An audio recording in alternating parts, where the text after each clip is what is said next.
Good morning students. Hindi व्याकरण book पाठ number 2 वर्ण और वर्णमाला। वह छोटी से छोटी ध्वनि जिसके और टुकड़े नहीं किए जा सकते वर्ण कहलाती है।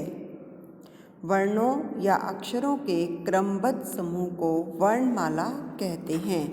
ये हमने लेसन रीड किया था और आज आप करेंगे इसके खालिस्तान, सही गलत और बची हुई एक्सरसाइज। दिए गए शब्दों की सहायता से रिक्त स्थानों को पूरा कीजिए। अनुस्वार, वर्ण, संयुक्त व्यंजन, वर्णमाला, ये 4 शब्द हमें दिए हैं और इनको उचित स्थान पे हमें लिखना है। फर्स्ट देखिए, के वर्णों को 2 भागों में बांटा गया है। तो वर्ण, अनुस्वार, संयुक्त व्यंजन, वर्णमाला। तो वर्णमाला उचित शब्द है यहाँ। वर्णमाला के वर्णों को 2 भागों में बांटा गया है। सेकंड देखिए, क्ष, त्र, ज्ञ, श्र, ये क्या है? ये संयुक्त व्यंजन है। संयुक्त व्यंजन, संयुक्त व्यंजन। अब जब आप अगला खालिस्तान देखोगे तो वर्णमाला और संयुक्त व्यंजन, इन दोनों शब्दों को नहीं देखोगे क्योंकि ये दोनों हम कर चुके हैं। आप चूज करोगे वर्ण और अनुस्वार में से। थर्ड, जिन वर्णों का उच्चारण करते समय वायु नाक से बाहर निकलती है उस बिंदु को क्या कहते हैं? आप बताइए, वर्ण या अनुस्वार? अनुस्वार। जिन वर्णों का उच्चारण करते समय वायु नाक से बाहर निकलती है उस बिंदु को अनुस्वार कहते हैं। फोर्थ देखिए, सबसे छोटी ध्वनि को वर्ण कहते हैं। सबसे छोटी ध्वनि को वर्ण कहते हैं। पेज नंबर 12, ख पार्ट। सही कथन के सामने सही तथा गलत कथन के सामने गलत का चिन्ह लगाइए। यदि हमारी स्टेटमेंट सही है तो आप राइट का निशान लगाएंगे। यदि स्टेटमेंट रोंग है तो आप रोंग का क्रॉस का निशान लगाएंगे। हिंदी वर्णमाला में स्वरों की संख्या 11 होती है। ये स्टेटमेंट सही है, इसलिए आप सही का निशान लगाएंगे इसके सामने। अंग और अंघा व्यंजन कहलाते हैं। रोंग। अंग और व्यंजन, अंग और अंघा अयोगवाह स्वर हैं, ये व्यंजन नहीं हैं, ये स्वर हैं। तो ये गलत स्टेटमेंट है, गलत बात है, तो हम इसके सामने गलत का निशान लगाएंगे। हिंदी वर्णमाला में व्यंजनों की संख्या 33 होती है, 33। ये स्टेटमेंट राइट है, ये सही बात है, तो हम इसके सामने सही का निशान लगाएंगे। किसी वर्ण के ऊपर लगे बिंदु को अनुनासिक कहते हैं। ये गलत है। किसी वर्ण के ऊपर लगे बिंदु को अनुस्वार कहते हैं, अनुनासिक नहीं कहते, इसलिए यहाँ पर आप गलत का निशान लगाएंगे। इसलिए आप यहाँ गलत का निशान लगाएंगे। एक बार दोबारा से रिवाइज करें। खालिस्तान देखिए, वर्णमाला के वर्णों को 2 भागों में बांटा गया है। अक्ष, त्र, ज्ञ, श्र संयुक्त व्यंजन हैं। जिन वर्णों का उच्चारण करते समय वायु नाक से बाहर निकलती है उस बिंदु को अनुस्वार कहते हैं। सबसे छोटी ध्वनि को वर्ण कहते हैं। सही गलत देखिए, हिंदी वर्णमाला में स्वरों की संख्या 11 होती है। सही। अंग और अंघा व्यंजन कहलाते हैं। गलत। हिंदी वर्णमाला में व्यंजनों की संख्या 33 होती है। सही। किसी वर्ण के ऊपर लगे बिंदु को अनुनासिक कहते हैं। गलत। नेक्स्ट देखिए ग पार्ट। दिए गए वर्णों में से स्वर तथा व्यंजन छांट कर लिखिए। पहले हम देखेंगे स्वर। स्वर कौन से हैं? क जो है वो व्यंजन है, तो आप व्यंजन के सामने लिखेंगे क।